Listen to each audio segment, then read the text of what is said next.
اعوذ باللہ من الشیطان الرجیم بسم اللہ الرحمن الرحیم۔ ہمارا آج کا اسم الحسنی ہے المتکبر۔ گزشتہ روز کے اسم الحسنی کی طرح آج بھی میں آپ سے وہی سوال پوچھوں گی، المتکبر کا لفظ سنتے ہی ذہن میں کیا آتا ہے؟ متکبر کون ہوتا ہے؟ مغرور۔ ہم متکبر اس کو کہتے ہیں جو بہت تکبر کرتا ہو، مغرور بندہ جس کو بہت گھمنڈ ہو۔ لیکن جب ایسے الفاظ اللہ کے لیے استعمال ہوتے ہیں تو ان کے ساتھ ال لگتا ہے، الف لام۔ اللہ تعالیٰ متکبر نہیں ہے، وہ المتکبر ہے۔ یہ اس اسم کا معنی ایک خاص لیول پہ لے جاتا ہے۔ جو لفظ انسان کے لیے استعمال ہو وہ اللہ کے لیے استعمال ہونے پہ اپنے معنی کو بہت بلند کر لیتا ہے، پھر اس کا معنی وہ نہیں رہتا جو انسان کے لیے تھا۔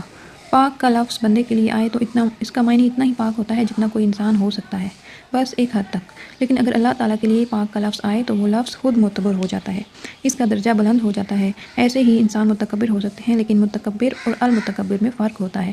اللہ تعالیٰ کے لیے جب یہ لفظ آئے گا تو اس کا معنی وہ نہیں ہوگا جو بندے کے لیے ہوگا، کیونکہ اللہ اور بندہ برابر نہیں۔ ایسے ہی ان دونوں کے لیے استعمال ہونے والے الفاظ بھی برابر نہیں۔ جب بھی آپ اللہ تعالیٰ کے لیے الجبار، القہار، المتکبر جیسے اسم پڑھیں، اپنے ذہن سے کسی بھی منفی سوچ کو نکال دیں۔ آپ ان الفاظ کے جو معنی جانتے ہیں وہ انسانوں کے لیے ہیں۔ اللہ تعالیٰ کا درجہ کیا انسان کے برابر ہے؟ نہیں۔ پھر اس کے اسماء کے معنی انسان کے برابر کیسے ہو سکتے ہیں؟ ہم جس کو متکبر کہتے ہیں یعنی کسی انسان کا مغرور ہونا، وہ المتکبر نہیں ہوتا۔ غرور کا لفظ غین را یعنی غر سے نکلا ہے۔ غر کہتے ہیں دھوکے میں ڈالنے کو۔ مغرور آدمی دراصل اس دھوکے میں رہتا ہے کہ وہ دوسروں سے بہتر ہے۔ کیا اللہ تعالیٰ مغرور ہو سکتا ہے؟ نہیں، ہرگز نہیں، کیونکہ وہ کسی دھوکے میں نہیں۔ یہاں تک سمجھ میں آ گیا؟ اللہ تعالیٰ کے نام المتکبر معنی گھمنڈی یا مغرور نہیں ہے، یہ خصوصیات انسانوں کی ہیں۔ اللہ تعالیٰ ان چیزوں سے بہت اوپر، بہت بلند ہے۔ ہم ان ناموں کے معنی دراصل جانتے ہی نہیں، نہ ہی ہمیں کسی نے بیٹھ کے اللہ کے بارے میں بتایا ہے۔ اگر آپ اپنے بچپن پہ نظر ڈالیں تو آپ کو کیا یاد ہے؟ آپ کے اساتذہ کرام، مولوی حضرات اور درس کی محفلوں میں اللہ تعالیٰ کے بارے میں کیا بتاتے تھے؟ یہی کہ وہ کیسے سزا دے گا، وہ کیسے جلائے گا لوگوں کو قیامت کے دن، وہ کیسے جہنم تیار کر رہا ہے، ٹی وی ڈرامے دیکھنے والوں کے لیے وہ کیسے آگ تیار کر رہا ہے، وہ کیسے حجاب نہ لینے پہ آپ کو آگ میں ڈالے گا۔ یہی بتایا گیا ہے نا؟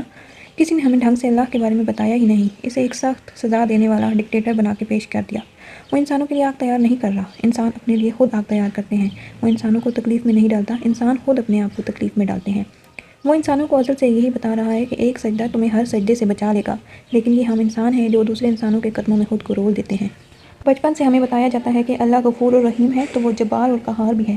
خود میں نے بھی یہ الفاظ کئی دفعہ استعمال کیے ہوں گے کیونکہ ہم نے ایسے ہی سنا ہے، لیکن اسماء الحسنی کا تدبر کرتے ہوئے مجھے اور آپ کو یہ معلوم ہوتا ہے کہ الجبار یا المتکبر کا معنی وہ ہے ہی نہیں جو ہم سمجھتے تھے۔ پھر کیا معنی ہے المتکبر کا؟ متکبر کا لفظ قرآن میں 3 دفعہ آیا ہے۔ یہ نکلا ہے عربی کے روٹ ورڈ کبر سے، کاف بارا سے۔ کبر کہتے ہیں کسی کے بڑے ہونے کو، انگریزی میں ہم کہتے ہیں آگمنٹ کرنا، یعنی کسی چیز میں اضافہ کرتے جاؤ تو بڑی ہوتی جائے، کسی کا بڑے سے بڑا ہوتے جانا، جیسے درخت کا قداور ہونا، کسی کی اہمیت کا بڑھتے جانا، کسی کی سنجیدگی میں اضافہ ہوتے جانا۔ کبر بوڑھے ہونے کو بھی کہتے ہیں، یعنی وہ جس کی عمر بڑھتی جائے۔ کبر کسی کے بہت گریٹ ہونے کو بھی کہتے ہیں، انگریزی میں کہا جاتا ہے آسم، یعنی وہ جس کے آ اور روب میں سب آ جائیں، جو بہت طاقتور ہو، جس کا دبدبہ سب پہ قائم ہو، وہ جس کا اثر سب سے زیادہ ہو۔ متکبر اللہ تعالیٰ کی ایک صفت ہے جس کا معنی مغرور ہونا نہیں بلکہ اس کا معنی بڑا ہونا ہے۔ وہ جو سب سے بڑا ہو، جس کی طاقت سب پہ حاوی ہو، وہ جس کی بڑائی پرفیکشن کی حد کو عبور کر لے، وہ جس سے بڑا کوئی بھی نہ ہو۔ المتکبر صرف اللہ تعالیٰ ہو سکتا ہے کیونکہ وہی ہے جس کی طاقت سب سے زیادہ ہے۔ وہ آپ کی زندگی کا مالک ہے اور آپ کے رزق کا مالک، وہ آپ کی خوشیوں اور غموں کا مالک ہے۔ وہ فیصلہ کرتا ہے کہ آپ کب امیر ہوں گے یا کب تک غریب رہیں گے۔ وہ طے کرتا ہے کہ آپ کی آزمائش کب کھلے گی۔ وہ آپ کی زندگی کے بڑے بڑے فیصلے لیتا ہے۔ وہ آپ کا نصیب بناتا ہے، نصیب کھولتا ہے، اور وہی آپ کے نصیب کو روک دیتا ہے۔ وہی ہے جو آپ کو نعمتیں دیتا ہے اور وہی ہے جو کسی وجہ سے نعمتیں روک بھی دیتا ہے۔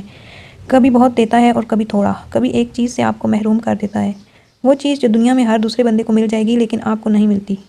اس ایک چیز کے لیے آپ برسوں انتظار کرتے ہیں، آپ روتے ہیں، دعائیں کرتے ہیں، شکوے کرتے ہیں، پھر معافی مانگتے ہیں اور پھر سے دعا کرتے ہیں، کبھی امید میں گھرتے ہیں اور کبھی مایوس ہو جاتے ہیں۔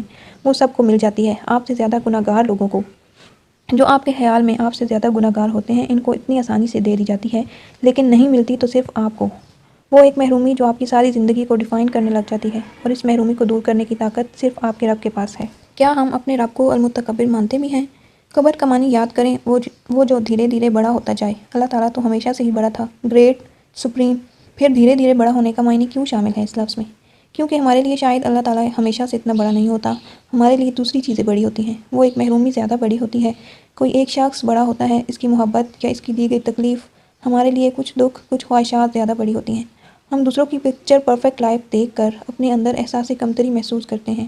ہم اٹھتے بیٹھتے اللہ سے وہ تمام چیزیں مانگتے ہیں جو ہمارے لیے بہت زیادہ اہمیت کی حامل ہیں۔ مانگنے میں کوئی برائی نہیں، لیکن کیا یہ ٹھیک بات ہے کہ ہم اپنی خواہشات اور محرومیوں کو اپنی زندگی میں سب سے بڑا بنا رہے ہیں؟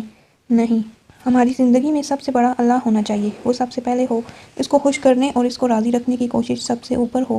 اگر اللہ سے تعلق درست رہے تو ساری زندگی سیٹ ہو جاتی ہے۔ اس کے علاوہ اس دنیا میں کچھ بھی اصلی نہیں ہے۔ آپ کی زندگی میں موجود ہر قیمتی اور محبوب رشتے سے آپ کی کم از کم ایک دفعہ لڑائی ہوتی ہے۔ کوئی بھی رشتہ لڑائیوں، ناراضگیوں اور شکووں سے خالی نہیں ہوتا۔ اللہ تعالیٰ کے سوا کسی رشتے کو آپ ہر دفعہ زیرو سے شروع نہیں کر سکتے۔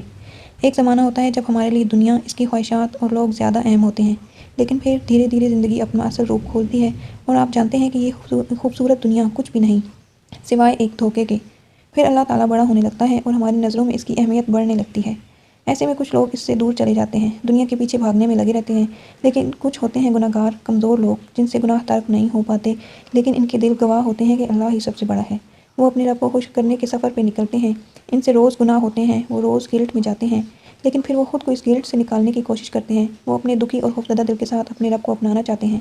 یہ میرے اور آپ جیسے لوگ ہوتے ہیں۔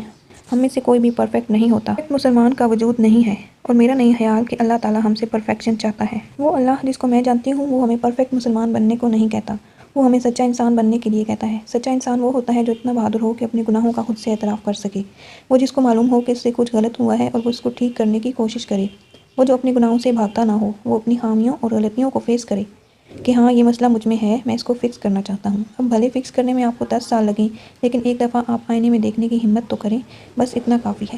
اللہ کی طرف جاتا راستہ بہت طویل ہے، ضروری نہیں کہ آپ اس کو پورا عبور کریں، اہم یہ ہے کہ آپ اس راستے پہ ہوں، بھلے لنگڑا کے، رینگ کے یا دوڑتے ہوئے۔ آپ بس کسی بھی طرح اس راستے پہ ہوں تاکہ جب موت آئے تو آپ اس راستے پر ہوتے ہوئے اپنی جان اللہ کو سپرد کریں۔ جب تک آپ اس راستے پہ رہیں گے، آپ کی نجات کی امید باقی رہے گی۔ جب بھی آپ اپنے گناہوں کو جسٹیفائی کر کے ان کو نظر انداز کرنے کی کوشش کریں گے، آپ اللہ کے بندوں کی کیٹیگری سے نکل جائیں گے۔ آدم کی ساری اولاد خطا کار ہیں، اور اللہ تعالیٰ کو سب سے زیادہ پسند وہ خطا کار بندے ہیں جو بار بار توبہ کر کے اپنے آپ کو فکس کرنے کی کوشش کرتے ہیں۔ اور انسان خود کو اللہ کے سامنے تب ہی پوری طرح جھکاتا ہے جب وہ اس کے لیے المتکبر ہوتا ہے، سب سے بڑا۔ کیا آپ کے لیے وہ سب سے بڑا ہے؟